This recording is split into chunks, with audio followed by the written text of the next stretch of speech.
राधे राधे प्रणाम। हम पूनम अपने यूट्यूब चैनल पूनम सरिता संगीत में आप सबके तहे दिल से स्वागत करते ही आज फिर से बहुत सुंदर सोहर गीत लेके आए। आप सब सुने कैसे लाग कमेंट में ज़रूर बताइए। खूब सारा प्यार और आशीर्वाद बनाए रखें और वीडियो ज़्यादा से ज़्यादा शेयर कर जाइए। और आज हमरे लल्ला के 7वां दिन है। बस 2 दिन सोहर और गावत जब हम सब ओकरे बाद देवी गीत आ जाए। हाँ, अपने ओ सरवा कौशल्या रानी राम के उलारेली, राम के दुलारेली हो। अरे उलटी उलटी राम के देख देखत नीक लागई हो। अरे उलटी उलटी राम के देख देखत नीक लागई हो।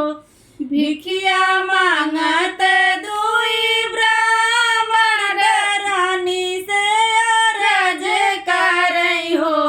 रानी कवन कवन तप कइलू त राम गोदिया खेलई हो।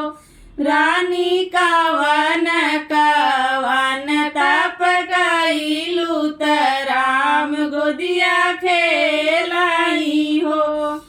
माघही मास नहाइली अगनी नहीं तपली हो।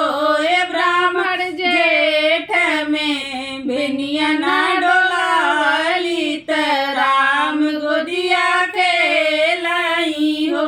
ए ब्राह्मण जेठ में बेनिया ना डोलाई त राम गोदिया खेलई हो। कार्तिक मास नहाइली तुलसी दिया ना बारेली हो। ये ब्राह्मण कार्तिक में आवला के दान कैली राम गोदिया खेलई हो। ये ब्राह्मण कार्तिक में आवला के दान कैली त राम गोदिया खेलई हो।